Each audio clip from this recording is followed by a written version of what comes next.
Kita masih berada di bawah komando Amerika Serikat terkait Tiongkok. Salah satu contohnya adalah pada akhir Maret, Parlemen Eropa mengadopsi sebuah resolusi mengenai pemersenjataan kembali Eropa dengan beberapa pasal yang dikhususkan untuk Tiongkok. Mereka mengatakan bahwa Tiongkok membahayakan situasi ke Eropa.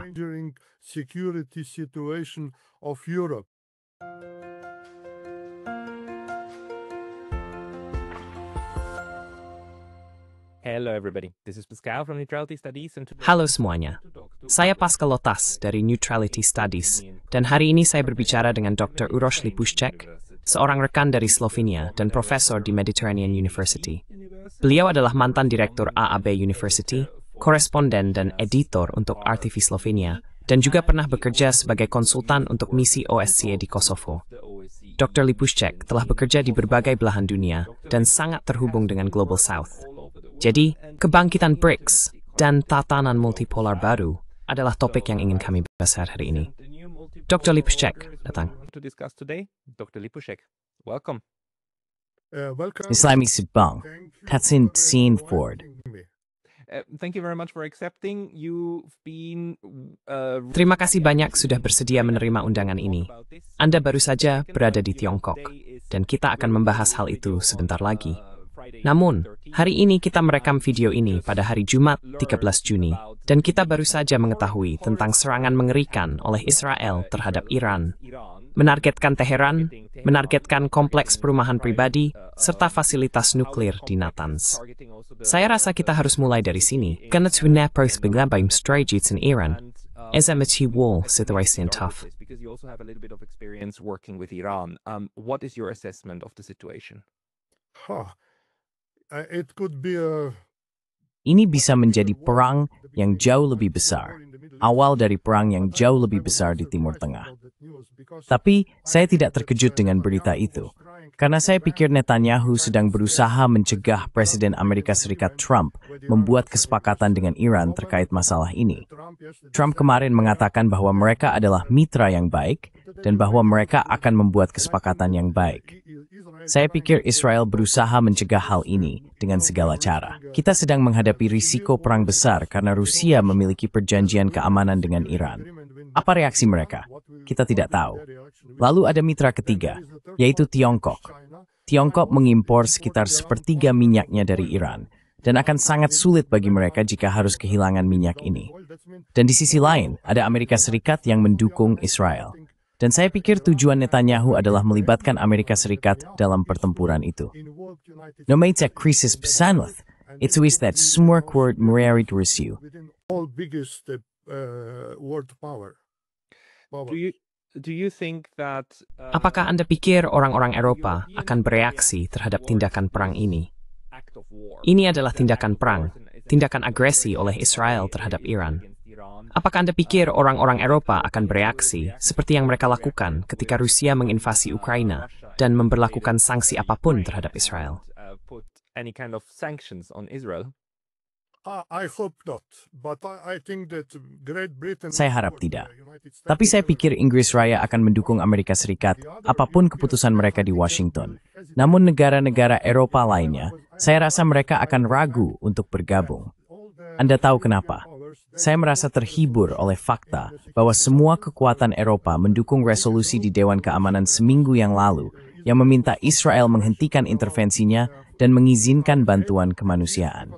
Karena ini diveto oleh Amerika Serikat, Majelis Umum kemudian adopsi sebuah relapam. Hanya satu negara Eropa, Hongaria, menentangnya. Saya pikir teki opini menapreduktif race Eropa. Insuruni mereka patalis dura membum. Saya pikir wave froth. My interpretation is that Israel is Interpretasi saya adalah bahwa Israel secara aktif berusaha memancing reaksi balasan dari Iran dan ingin, tentu saja, mengundang serangan militer terhadap dirinya sendiri untuk mendapatkan kembali kendali narasi, juga di Eropa. Apakah Anda juga berpikir bahwa keputusasaan Israel merupakan bagian dari penyebab serangan ini? Israel is part of what caused this attack. Ya, saya pikir dengan serangan ini, mereka mencoba memprovokasi Iran karena Iran memiliki, saya tidak tahu, 1.000 atau 2.000 rudal. Mereka secara harfiah bisa menghancurkan Tel Aviv atau semacamnya. Ini bisa menjadi alasan mengapa Israel akan mencoba mendapatkan kembali solidaritas dari negara-negara Eropa dan juga Amerika Serikat. Karena di kawasan Eropa, suasana publik sedang berubah. Sekarang, untuk pertama kalinya, pemerintah-pemerintah Eropa mulai ragu untuk mendukung agresi Israel. Selain itu, negara kami, negara kecil Slovenia, yang merupakan anggota Dewan Keamanan PBB, didorong untuk menjadi koordinator resolusi terbaru. Bahkan negara-negara Eropa terkecil pun mulai bersikap lebih berprinsip terhadap hal-hal mengerikan yang dilakukan Israel, terutama di Gaza dan genosida.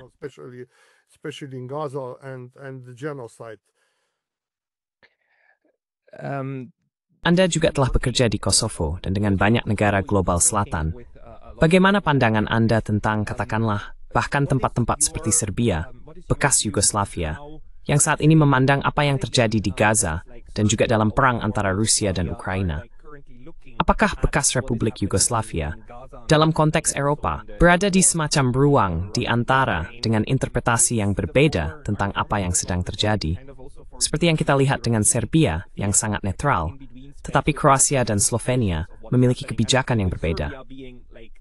Bisakah Anda memberikan sedikit wawasan tentang hal itu? Slovenia having different policies. Can you give us a little bit of insights there? Ya,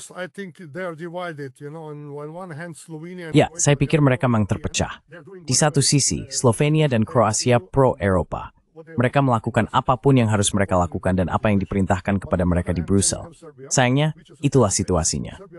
Namun di sisi lain ada Serbia, yang merupakan kasus khusus. Presiden Vučić berusaha duduk di dua kursi, menjadi pro-Rusia sekaligus pro-Eropa. Ia ingin Serbia diterima di Uni Eropa. Karena itu, ia menghadiri peringatan 80 tahun Perang Dunia Kedua di Moskow. Tapi kemarin ia juga berkunjung ke Kiev. Ia berada di Ukraina. Dan di sisi lain, ia juga menjual senjata dan amunisi ke Ukraina. Ia juga mengekspor senjata ke Israel. Anda tahu, itu adalah situasi yang berbeda di Balkan. Namun saya pikir, sejauh menyangkut agresi Israel saat ini, semua negara Balkan akan menentangnya.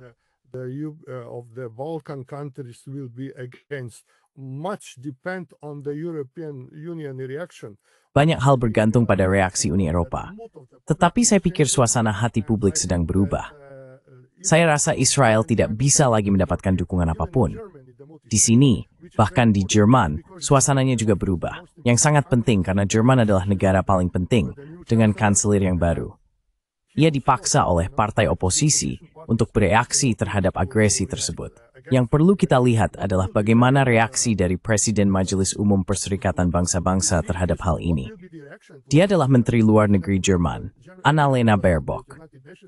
Dia mungkin adalah politisi paling pro-Israel di Eropa. Dan saya tidak tahu bagaimana dia akan bereaksi sekarang. Tetapi saya rasa dia tidak akan bisa memengaruhi opini publik di Eropa maupun di Jerman.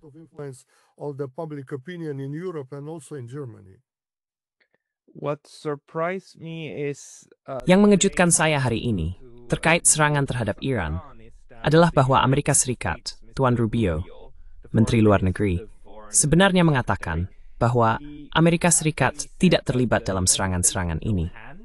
Dia mengatakan bahwa dia telah memperingatkan Israel untuk tidak menargetkan pasukan atau kepentingan Amerika Serikat. Dia bahkan tidak mengatakan bahwa Iran tidak boleh menyerang Israel. Dia tidak mengatakan itu. Dia berkata, jangan menyerang Amerika Serikat. Apakah ini merupakan perubahan yang suka mewujudkan Anda kengam saat ini?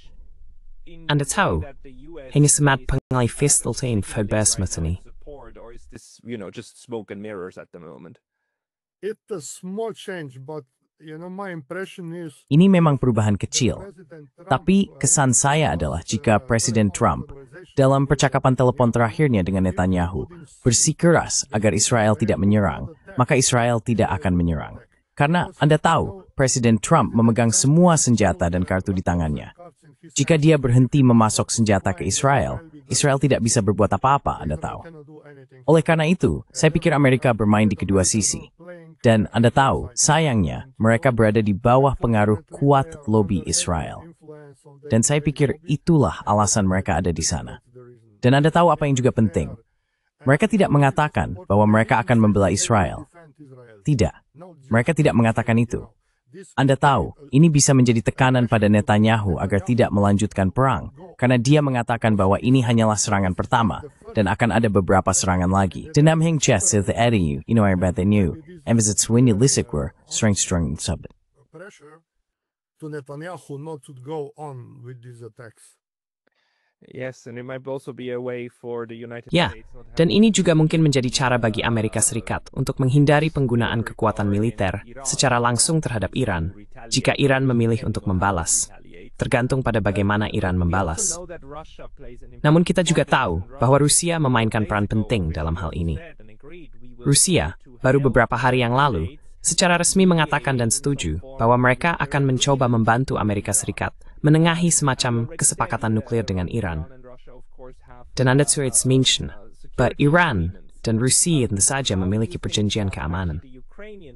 Menurut Anda, bagaimana perang Ukraina dan Rusia, serta fakta bahwa AS ingin mengakhiri perang, akan memengaruhi yang situasi Danchank saat ini? the conflagration in the Middle East now? I think that this war, what has happened now. Saya pikir perang ini, apa yang terjadi sekarang di Timur Tengah atau di Iran, bukanlah untuk kepentingan pemerintahan Trump dan Amerika Serikat. Pertama, dia memiliki banyak masalah internal. Kedua, ini bisa menjadi perang yang jauh lebih luas. Dan ini juga bukan untuk kepentingannya. Kenapa? Anda tahu, ini juga menjadi masalah karena Iran mengatakan bahwa jika mereka diserang oleh Israel, mereka akan menghancurkan ladang minyak di beberapa negara sekitar, termasuk Arab Saudi. Skizit sempre terjadi, ibizempur si may awal di resesi atau power sidyawo di perdik na dunia. Impress la inuli to time stasim no mini muktid dam bethay bisrprokful through reaksi. Now to not to react, I think that the United States will try to force Israel. Saya pikir Amerika Serikat akan berusaha memaksa Israel untuk tidak melanjutkan, karena ini bisa menjadi krisis yang terlalu parah, tidak hanya di Timur Tengah, tetapi juga di seluruh dunia. Selain itu, situasinya bisa menjadi lebih rumit dengan kekuatan besar lainnya, karena sekarang Amerika akan mencoba mencari semacam rekonsiliasi dengan Tiongkok. Ini juga akan berdampak pada perang di Ukraina. Kita tidak yakin, menurut pendapat saya, Rusia tidak akan bereaksi atau mendiru kacau berthim besukul tegnan untuk membantu Yordal. You have restraint. Namun itu stiblambert at the state framework, dan itu was stata to di Amerika Serikat dan Rusia, dan perang Duma. United States and Russia and the World War. I also don't think that it will go. Saya juga tidak berpikir bahwa situasinya akan sampai ke tingkat itu. Tetapi perlengkapan militer Rusia memang sedang dipindahkan, sudah dipindahkan dan akan terus dipindahkan, bukan? Dan pertanyaannya adalah, apakah krisis ini akan tetap terkendali seperti sekarang, atau akan berubah menjadi perang besar-besaran yang benar-benar melibatkan personel Amerika Serikat atau tidak? Tapi, mungkin mari kita sedikit beralih ke diskusi tentang Tiongkok. Karena Anda baru-baru ini mengunjungi Tiongkok, dan Anda berada di sana tidak hanya selama beberapa minggu, tetapi berbulan-bulan, karena Anda mengajar di sana. Dan Anda mengatakan kepada saya bahwa yang Anda alami justru membuat Anda cukup optimis. Bisakah Anda ceritakan sedikit tentang hal itu? Could you tell us a little bit about that? You know, I was correspondent from China. Anda tahu, saya pernah menjadi koresponden di Tiongkok selama hampir 9 tahun, dan saya meninggalkan Tiongkok dengan salah satu pesawat terakhir sebelum wabah COVID dimulai. Saya pergi berlibur selama 3 minggu, dan akhirnya saya tinggal di sini selama 5 tahun. Setelah 5 tahun, saya kembali ke Tiongkok. Saya harus katakan, itu adalah negara yang benar-benar berubah. Mereka memiliki tekad. Negaranya berkembang sangat pesat. Tiongkok menjadi kekuatan teknologi kelas 1, bahkan dalam beberapa hal lebih maju daripada negara-negara Eropa. Saya misalnya mengunjungi sebuah pameran di Ningbo yang didedikasikan untuk negara-negara Eropa Tengah dan Timur. Saya berpikir tentang apa yang bisa diekspor negara-negara Eropa ke Tiongkok. Tidak ada. Anda tahu apa yang mereka ekspor? Anggur, makanan, keju, dan semacamnya. Wine, food, cheese, and that kind of stuff, because China is becoming first-rate technological power. Karena Tiongkok sedang menjadi kekuatan teknologi kelas 1, saya pikir satu-satunya solusi bagi negara-negara Eropa adalah situasi saling menguntungkan, seperti yang dikatakan Presiden Xi Jinping untuk perdagangan, bahwa kita seharusnya mulai bekerja sama dengan Tiongkok secara maksimal. Pertama dan kedua, Anda tahu, orang Tiongkok sekarang sedang dalam suasana hati yang sangat optimis. Dan ini adalah tanda bahwa negara manapun yang sedang naik daun akan sangat optimis. Tetapi jika suatu negara sedang menurun, maka negara itu menjadi sangat agresif. Itulah yang terjadi, misalnya dengan Amerika Serikat. Karena saya pernah tinggal bertahun-tahun di Amerika Serikat, dan sekarang saya tinggal di Tiongkok, saya bisa membandingkan hal ini. Tiongkok sedang dalam masa yang sangat optimis, sedangkan Amerika Serikat sedang dalam masa yang sangat pesimis. And United States in a full pessimistic swing. This is the best, my impression. Inilah kesan saya selama berada di Tiongkok. Selain itu, Tiongkok tidak ikut campur dalam urusan luar negeri negara lain. Ini sangat penting. Tujuan Tiongkok adalah menjalin hubungan baik dengan semua pihak, berdagang, membangun persahabatan, dan membangun infrastruktur di seluruh dunia. Amerika di sisi lain mengekspor senjata, krisis, dan tentara, sementara Tiongkok menjalankan Belt and Road, kereta api, dan infrastruktur. Inilah perbedaan besarnya. Yang juga membuat saya terkesan adalah, untuk pertama kalinya, Tiongkok menempati peringkat lebih tinggi daripada Amerika Serikat dalam survei opini publik yang dilakukan di Eropa terkait soft power dan kekayaan secara keseluruhan. Ini adalah yang pertama kalinya. Artinya, orang-orang kini melihat Tiongkok dengan cara yang lebih positif dibandingkan Amerika Serikat. China in more positive way than United States. This is indeed like Ini memang merupakan perubahan besar. Tetapi saya pikir gambar-gambar yang beredar dari Tiongkok, juga di media sosial, menunjukkan bahwa masyarakat Tiongkok memiliki kehidupan yang sangat baik. Dan Tiongkok benar-benar merupakan mitra yang dapat dipercaya dalam hubungan internasional, jauh lebih dapat diandalkan dibandingkan Amerika Serikat, yang memberlakukan berbagai tarif terhadap lawan maupun sekutunya. Amerika Serikat bertindak secara tidak menentu, bukan hanya sejak pemerintahan Trump, tetapi juga di bawah Biden dan pemerintahan-pemerintahan sebelumnya. Sungguh, Anda tidak bisa mengandalkan Amerika Serikat, bukan? Mereka membuat kesepakatan hari ini, lalu melanggarnya keesokan harinya. Dan itu bukan hanya sejak Donald Trump. Hal itu sudah terjadi sebelumnya juga. Dan Tiongkok, dalam hal ini, sekarang tampak jauh kurang otoriter, bukan, dalam hubungan internasional. Pertanyaan spesialtik, Amerika di Eropa, yang memiliki banyak retorika anti-Tiongkok, kuat politik. whether that will change also on the political level. I hope so, because, Saya harap begitu, karena kita masih berada di bawah komando Amerika Serikat terkait Tiongkok. Salah satu contohnya adalah pada akhir Maret, Parlemen Eropa mengadopsi sebuah resolusi mengenai pemersenjataan kembali Eropa, dengan beberapa pasal yang dikhususkan untuk Tiongkok. Mereka mengatakan bahwa Tiongkok membahayakan situasi keamanan Eropa, bahwa Tiongkok menentang tatanan internasional yang berlaku berdasarkan aturan, dan sebagainya. Serta bahwa Tiongkok, Presiden Korea, Belarus, Korea Utara, Iran, tidak ada Malaysia, imperkani di dunia, dan seterusnya. Pihak Tiongkok sudah puas dengan solusi ini. Ini dia solusi dari saya. And, this is one part of the story. Second is that now even European Commission. Yang kedua adalah sekarang, bahkan Komisi Eropa, yang sebelumnya tidak terlalu mendukung hubungan baik dengan Tiongkok, karena berada di bawah dominasi Amerika, mulai mengubah situasi. Pada pertengahan Juni, delegasi tertinggi Uni Eropa akan datang ke Beijing untuk memulai diskusi tentang kerjasama. Karena saya pikir satu-satunya cara bagi Eropa untuk terus mengembangkan cara hidup dan standar hidup kita adalah dengan mulai bekerja sama dengan Tiongkok. Satu masalahnya adalah, saya harus akui apa yang bisa kita ekspor sebagai Eropa ke Tiongkok. Karena kita tidak cukup berinvestasi. Orang Tiongkok sekarang fokus pada pembangunan penelitian multi hingga 10 tadi pilihannya. Fumon Perlis. 5 and 10%. depend on the region. But Europe 3%, that's a big difference. Tapi Eropa hanya di angka 3%. Itu perbedaan yang besar. Karena itu kita tidak bisa mengejar lagi. Dan saya pikir ini akan menjadi kejutan besar di Eropa. Kejutan peradaban. Ketika kita menyadari bahwa sekarang orang Tiongkok membeli perusahaan-perusahaan bangkrut kita di Eropa dan mulai memproduksi dengan teknologi mereka sendiri yang sudah bukan lagi teknologi Eropa. Dulu kita menjaga teknologi kita di Tiongkok agar tidak dicuri. Sekarang situasinya bisa berbalik. Orang Tiongkok mau jaga teknologi mereka sih seperti Terud, it's tuafunis klintling menem berdepan. Maksud, cuma karena itu bermintimta. Civilizational shock for us. Yeah, but this is where it has to go because Ya, tapi memang kesanalah arahnya.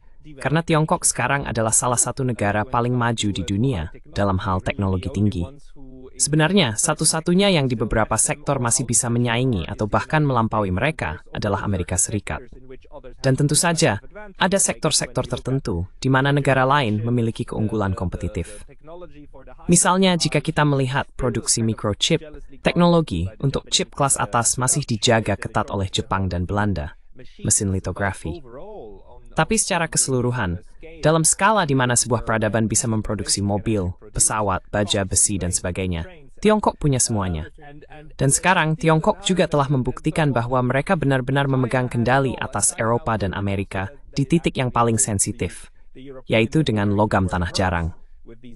Saya rasa ini cukup mengejutkan, terutama assessment bahwa teknologi dan persistemili pada titik substan terhadap monopoli yang dimiliki Tiongkok. So vulnerable to a monopoly that China has. Yes, and I think that Ya, dan Anda tahu, saya pikir kita harus fokus tidak hanya pada Tiongkok, tetapi juga pada India dan negara-negara BRICS lainnya, karena Tiongkok adalah yang terpenting. Saya pikir masa depan Eropa bukan hanya berkonsentrasi pada ekspor ke Amerika Serikat dan selalu bergantung pada Amerika Serikat, tetapi memperluas ini dan menjadi bagian dari skala yang lebih besar, gambaran yang lebih besar, yaitu BRICS. Saya pikir BRICS adalah masa depan dunia. Nama harus bermain with itu.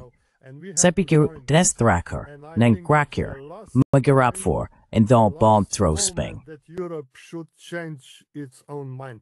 But unfortunately, I am not very optimistic. Namun sayangnya, saya tidak terlalu optimis tentang hal ini, karena para pemimpin kita di Eropa hanya memikirkan persenjataan, senjata, bagaimana mengalahkan Rusia secara militer, dan sebagainya. Dan ini bukan pertanda baik. Saya pikir kita di Eropa membutuhkan jenis pemimpin baru, pemimpin yang memiliki visi seperti yang dimiliki Brandt dan Kohl misalnya. Sekarang yang terjadi justru sebaliknya. Mereka hanyalah orang-orang yang mendedikasikan diri pada militerisme. It seems separate through perkrus berembert, polit memams brangbu, ends with ins isn't that devon. Where the adwort, to papasisa permendoni. I think not civilization, but of the permanent position in the world. But do you think that this war? Tapi, menurut Anda, apakah dorongan perang ini bisa terus berlanjut? Maksud saya juga sangat khawatir tentang hal itu. Tapi kita melihat bahwa Uni Eropa mengalami perpecahan, bukan? Hungaria tidak sejalan dengan cara Uni Eropa ingin mendekati Rusia, meskipun mereka terus menyetujui paket sanksi. Kita juga punya Slovakia yang memiliki pandangan berbeda tentang apa yang seharusnya dilakukan. Dan kita juga melihat perpecahan di negara-negara Eropa lainnya. Sekarang, kita juga melihat perpecahan terkait Israel dan Gaza, bukan? Dengan Spanyol dan Irlandia yang mengambil jalan berbeda dari yang lain sejak awal. Bagi saya, persatuan Uni Eropa sebenarnya tampak mulai terkikis. Atau bagaimana menurut Anda? I think that's eroding. Yeah. Even Italy, they are saying. Saya pikir itu mulai terkikis. Bahkan Italia secara terbuka mengatakan, kami tidak akan mengirim tentara ke Ukraina dalam bentuk apapun. Dan saya pikir sudah mulai ada retakan. Tapi saat ini, hanya Hongaria dan Italia saja yang belum cukup. Saya rasa sesuatu yang positif harus berubah terlebih dahulu di negara-negara Eropa terbesar. Menurut saya, yang pertama dalam hal ini adalah Prancis. Presiden Prancis bisa dibilang seperti lelukon. Suatu hari dia mengatakan satu hal, hari berikutnya, dia mengatakan hal yang sebaliknya. Saya pikir seharusnya situasinya berbeda di Prancis dan juga di Jerman. Masalah di Eropa adalah partai-partai konservatif kurang lebih berkomitmen pada perdamaian di Ukraina untuk mengakhiri perang. Tetapi partai-partai liberal klasik lama yang sekarang berkuasa di Eropa justru mendukung perang dengan Rusia. Ini semacam kontradiksi. With Russia, this is some kind of contradiction, and I don't know what will happen. I think that in Europe, Saya tidak tahu apa yang akan terjadi. Saya pikir di Eropa, kita akan menghadapi situasi yang mengerikan, dan kita tidak bisa membiarkan apa yang saya lihat sebagai pembersenjataan kembali Jerman. Inilah yang sedang terjadi di Jerman. Ini sangat berbahaya. Ini adalah ketiga kalinya dalam 100 tahun terakhir Jerman mempersenjatai diri kembali. Kanselir Jerman mengatakan bahwa Jerman akan memiliki tentara terkuat di Eropa. Ini sangat berbahaya. Beberapa politisi di Jerman juga bermimpi tentang senjata nuklir. Apa yang terjadi sekarang di Iran juga bisa memengaruhi apakah Jerman memutuskan untuk memiliki senjata nuklir. Mungkin juga Korea dan negara-negara lain di dunia. Karena sekarang menjadi sangat jelas bahwa jika Anda memiliki senjata nuklir, tidak ada yang bisa menyerang Anda. Tidak ada yang bisa menghadapi Anda.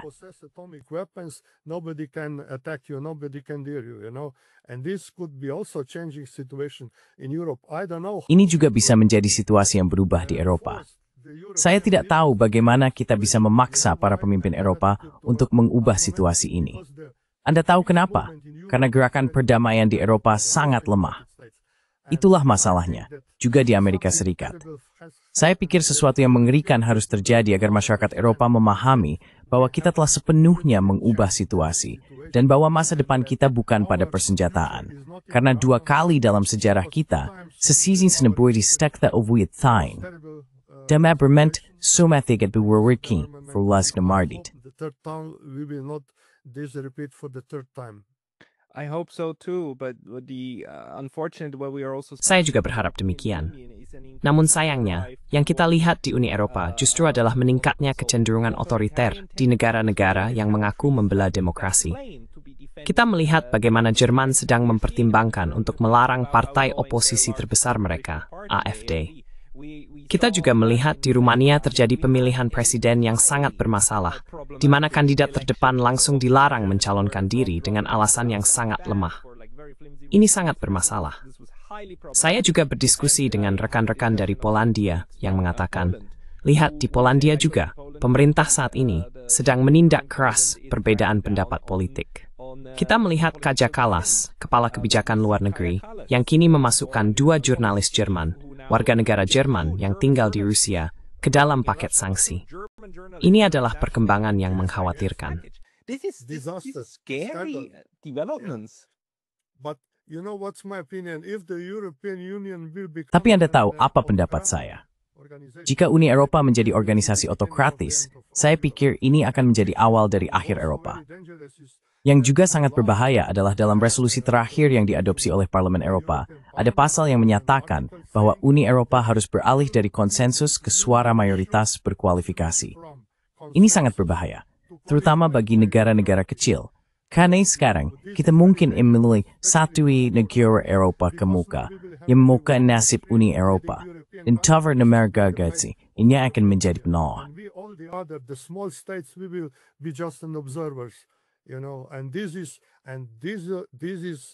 Ini adalah tren yang sekarang didukung oleh negara-negara terbesar dan juga mayoritas di Komisi Eropa, terutama Presiden Komisi Eropa. Saya pikir kita harus mencegah hal ini.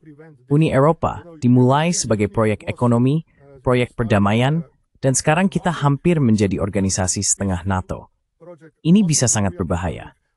Selain itu, kita tidak bisa membiarkan diri kita hanya menjadi pengamat dan hanya Jerman, mungkin Prancis, inunawa into thigur, your wignalis camwid and other fine. You think every medes that were with skin that smell it for. If this will happen, I think it's the end of European Union. Jadi, Tisnari, Slovenia, bagaimana pamanj ingin setiusta sampai anggota USG? So far, we were the best pupils. Sejauh ini, Anda tahu, kami adalah murid terbaik. Politisi kami melakukan apapun yang diperintahkan oleh Brussel. Dan juga masyarakat kami terbelah. Partai konservatif dan sayap kanan sepenuhnya mendukung Komisi Brussel. Partai liberal juga demikian. kami juga tidak memiliki politisi dengan visi jangka panjang tentang apa yang bisa terjadi. Menjadi kecil juga bisa tidak baik karena Anda tidak memiliki cukup kekuatan untuk mendorong sesuatu. Apa yang telah terjadi? Presiden kami mengatakan di Parlemen Eropa, dia adalah politisi berpangkat tertinggi pertama di Eropa yang menggunakan kata genosida untuk apa yang terjadi di Gaza. Tidak ada politisi lain di Eropa yang menggunakan kata ini sampai sekarang. Politician in Europe still didn't use this word, but she said, Tapi dia bilang, Anda tahu bahwa ini adalah genosida dan apa yang sedang terjadi, tidak ada reaksi. Jika misalnya seorang kanselir Jerman mengatakan di Parlemen Eropa bahwa ini adalah genosida, saya rasa akan ada revisi total terhadap politik Eropa. Oleh karena itu, sebagai negara kecil, kami tidak memiliki pengaruh yang cukup. Saya pikir kesalahan terbesar diplomasi kami adalah kami tidak membentuk koalisi beberapa negara Eropa kecil dan menengah untuk bersatu. Karena sekarang, apa yang dikatakan Jerman adalah hukum, dan misalnya Prancis atau mungkin Italia, tapi yang lain, kami hanya menonton. Saya pikir kita harus membentuk koalisi baru, partai-partai kecil, agar kita memiliki suara yang lebih kuat. Karena kita tidak bisa membiarkan konsensus diambil dari kita. will be taken away from us. Yeah, because the promise is that it is a democratic. Karena janjinya adalah bahwa ini adalah klub demokratis, bukan? Dan semua orang memiliki hak yang sama. Tapi seperti yang pernah dijelaskan Evariste Bartolo, mantan Menteri Luar Negeri Malta, kepada saya, Uni Eropa itu seperti kereta tua dengan 3 kelas. Dan tergantung ukurannya, Anda duduk di kelas 1, 2, atau 3, dan sebagian besar negara duduk di kelas 3. Tapi apa? Apa daya tariknya bagi Slovenia? Saya rasa tidak ada orang di Slovenia yang memikirkan keluar dari Uni Eropa, bukan? Masih ada manfaat secara keseluruhan. Tapi jika Anda membandingkan manfaat hari ini dengan manfaat saat Slovenia bergabung, apakah perhitungannya masih sama atau sudah berubah? Or did this change? I think that for us, the existence of Europe. Saya pikir, bagi kami, keberadaan Uni Eropa adalah syarat mutlak. Anda tahu, Uni Eropa telah membawa banyak hal yang sangat positif, termasuk pembangunan ekonomi dan sebagainya di Eropa. Bagi kami, sangat penting agar Uni Eropa tetap menjadi organisasi yang demokratis dan sejahtera. Namun di sisi lain, jika Uni Eropa lenyap atau terpecah, itu bisa menjadi awal era baru peperangan di Eropa. Dan Anda tahu, kami tidak akan diserang oleh Rusia. And we will not be attacked by the Russia. Sorry, we could be attacked by. Maaf, kami bisa saja diserang oleh negara-negara tetangga, karena Slovenia memiliki sejarah yang kurang beruntung. Sepanjang sejarah kami, terutama pada Perang Dunia Kedua dan bahkan sebelumnya, kami pernah dibagi-bagi oleh berbagai negara tetangga, dan hal ini bisa saja terjadi lagi. Oleh karena itu, bagi kami sangat penting agar Uni Eropa tetap ada dan menjadi organisasi yang makmur serta kuat. Tren yang sedang terjadi di Eropa, di mana tidaknya berstep due to the road, is smaller being. Why through police? Of whole European Union is very dangerous. In theory, the European Union has a great. Secara teori, Uni Eropa masih memiliki potensi besar untuk meredakan konflik. Misalnya, persoalan Irlandia Utara pada dasarnya menghilang ketika Inggris dan Irlandia sama-sama menjadi bagian dari Uni Eropa. Masalah itu benar-benar hilang. Secara teori, jika Serbia dan Kosovo bergabung dengan Uni Eropa, masalah itu juga pada dasarnya akan dapat diredakan. Anda bisa meng-europeisasi konflik-konflik ini.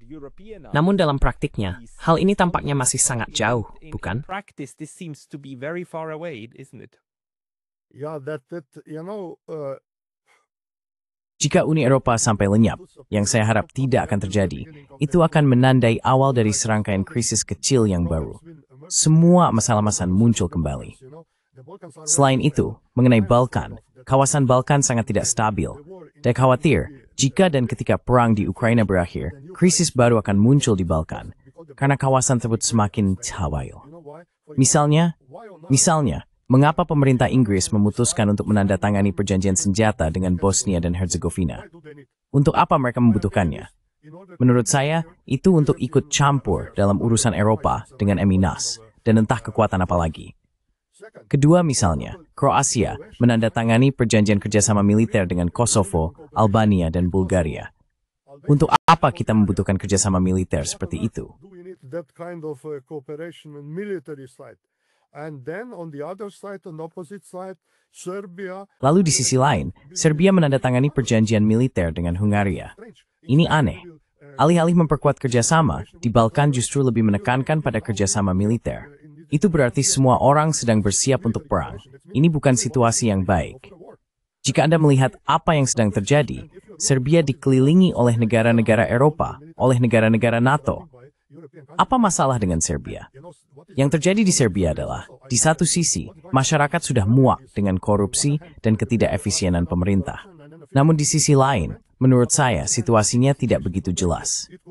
Bisa juga demonstrasi-demonstrasi ini semacam revolusi warna yang dipengaruhi oleh beberapa negara asing.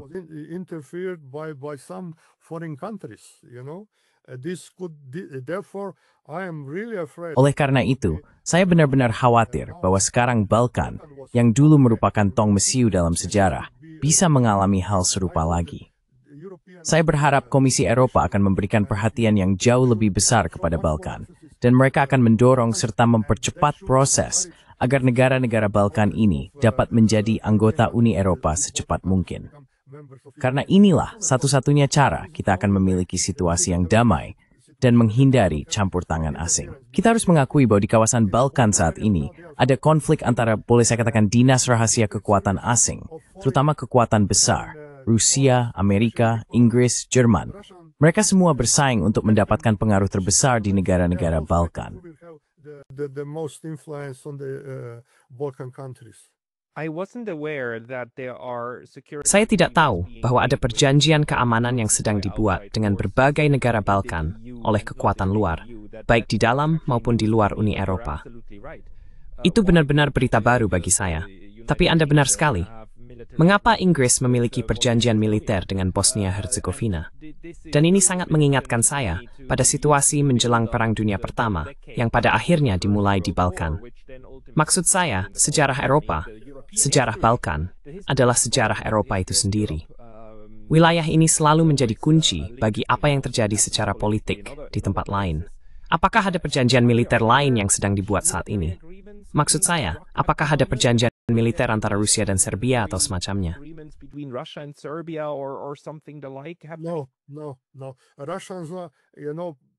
Tidak.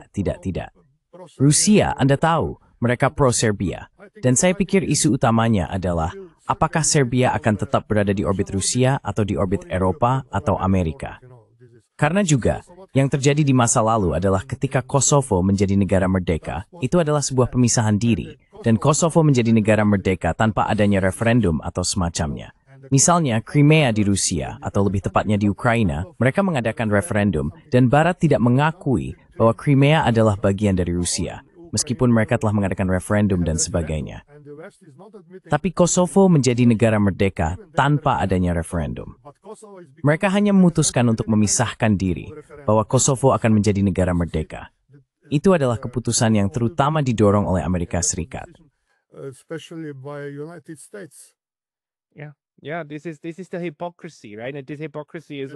Ya, inilah kemunafikan, bukan? Kemunafikan inilah yang sedang diamati dan dipahami saat ini oleh sebagian besar dunia, kecuali orang Eropa. Tapi, Anda tahu, negara-negara Amerika Selatan, Afrika, dan Asia semua melihat ini, dan benar-benar melihat inkonsistensi, cara tidak konsisten yang ditunjukkan oleh orang Eropa. Apakah Anda berpikir bahwa, meskipun begitu, kekuatan luar seperti Tiongkok dan ASEAN di masa depan mungkin bisa membantu dengan ide-ide yang lebih baik, seperti cara Tiongkok sebenarnya memberikan gagasan tentang bagaimana mengakhiri perang antara Rusia dan Ukraina. Mereka memberikan rencana kerangka kerja 10 poin. Tidak ada yang mengambilnya, tapi sebenarnya rencana itu diterima dengan baik di Moskow maupun Ukraina. Keduanya mengucapkan terima kasih kepada Tiongkok. Apakah Anda punya harapan pada negara-negara lain dari BRICS untuk mungkin membantu kita orang Eropa agar bisa lebih akur di benua kita sendiri?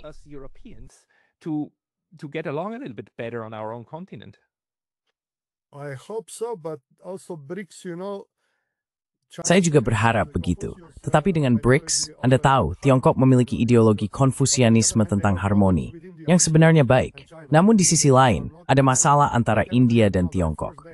BRICS saat ini tidak bisa bereaksi. Pertama-tama, mereka harus menyelesaikan semua masalah internal mereka sebelum dapat memberikan pengaruh positif ke negara lain, terutama Tiongkok. Di Eropa, ada grup 6+1, yaitu kelompok negara-negara Eropa Tengah dan Timur, yang memiliki perjanjian khusus terkait kerjasama dengan Tiongkok. Ini berjalan sangat baik. Namun Komisi Eropa tidak terlalu mendorong kelompok-kelompok ini, karena mereka mengatakan bahwa Tiongkok ikut campur dalam urusan internal negara-negara Eropa.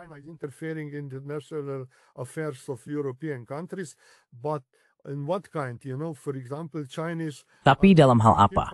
Misalnya Tiongkok sedang membangun infrastruktur di Serbia, di Kroasia, dan di beberapa tempat lain. Saya pikir Uni Eropa juga seharusnya mendorong kerjasama semacam ini, karena hal itu membantu semua negara tersebut menjadi lebih maju. Saya rasa Brussel tidak cukup memperhatikan bagian-bagian Uni Eropa yang paling kurang berkembang, dan ini terutama berlaku untuk wilayah Selatan Balkan. Ada perbedaan besar, dan Tiongkok membantu. Oleh karena itu, Tiongkok menjadi sangat populer, like Impor, sangat historik trains membangun infrastruktur. Into terjadi bal, tetapi di seluruh not only in the Balkans, but all over the world. Chinese has also, they are accused for neo-imperialism. Tiongkok juga dituduh melakukan neo-imperialisme. Kenapa? Karena jika suatu negara, misalnya di Sri Lanka, membangun pelabuhan, mereka mendapatkan banyak pinjaman, dan mereka tidak bisa membayar kembali. Ini bisa menjadi masalah. Tapi ini bukan hanya masalah bagi Tiongkok. Ini juga masalah bagi pemerintah-pemerintah tersebut. Kenapa? Karena menurut saya masalahnya adalah masa jatuh tempo pinjaman seharusnya bukan 10 tahun, melainkan 20 atau 30 tahun untuk negara-negara yang paling kurang berkembang. Itulah masalahnya. Selain itu, apa yang dilakukan Tiongkok sebenarnya sangat positif. Misalnya, dalam beberapa tahun ke depan, mereka akan menyelesaikan jalur kereta api Trans-Afrika tanpa pengumuman resmi.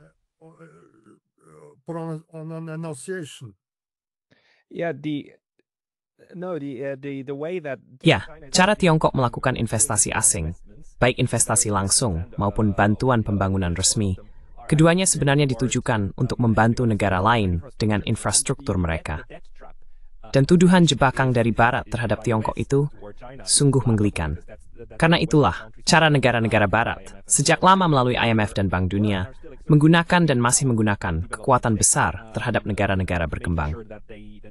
Memastikan mereka mendapat cukup uang untuk menjadi tergantung, tapi tidak cukup untuk bisa membayar kembali.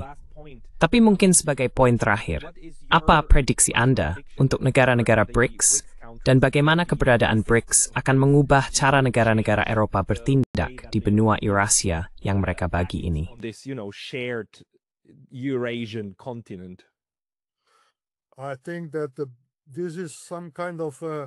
Saya pikir ini adalah semacam gerakan aliansi baru. Saya rasa ini adalah masa depan, karena mereka sangat damai dan berusaha mengembangkan seluruh dunia dengan banyak perhatian pada negara-negara yang paling kurang berkembang. Misalnya, Tiongkok adalah yang pertama memberantas daerah-daerah termiskin yang mereka miliki. Dan mereka mengikuti resep yang sama di negara lain, terutama di Afrika, yang menjadi tujuan berikutnya. Tentu saja, negara-negara BRICS memiliki beberapa masalah internal, tetapi saya pikir akan ada sistem baru. Saya rasa BRICS dalam 5 atau 10 tahun ke depan akan memiliki sistem mereka sendiri. Namun untuk saat ini, itu masih tergantung.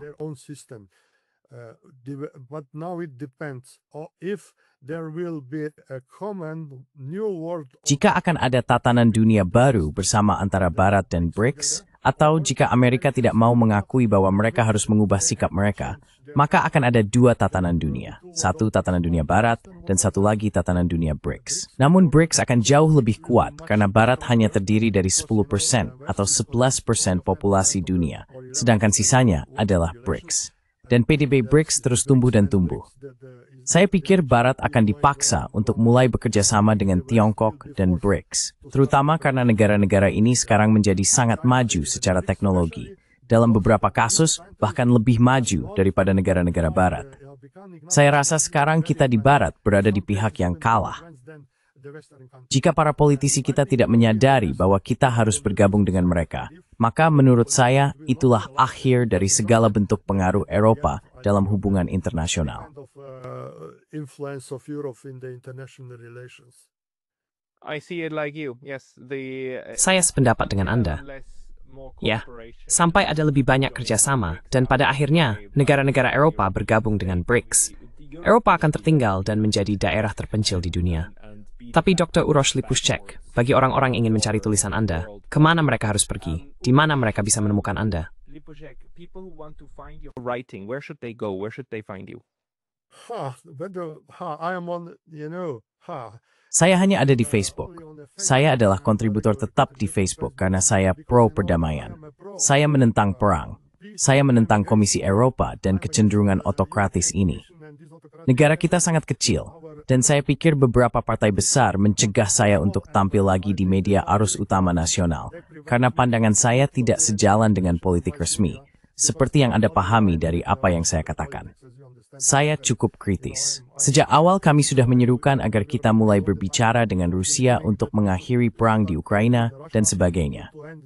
Namun masyarakat dan para politisi terkemuka lebih memilih mengikuti garis Brussels untuk berperang melawan Rusia selama yang diperlukan. Oleh karena itu, di sebagian kalangan politik di Slovenia, saya dianggap persona non grata.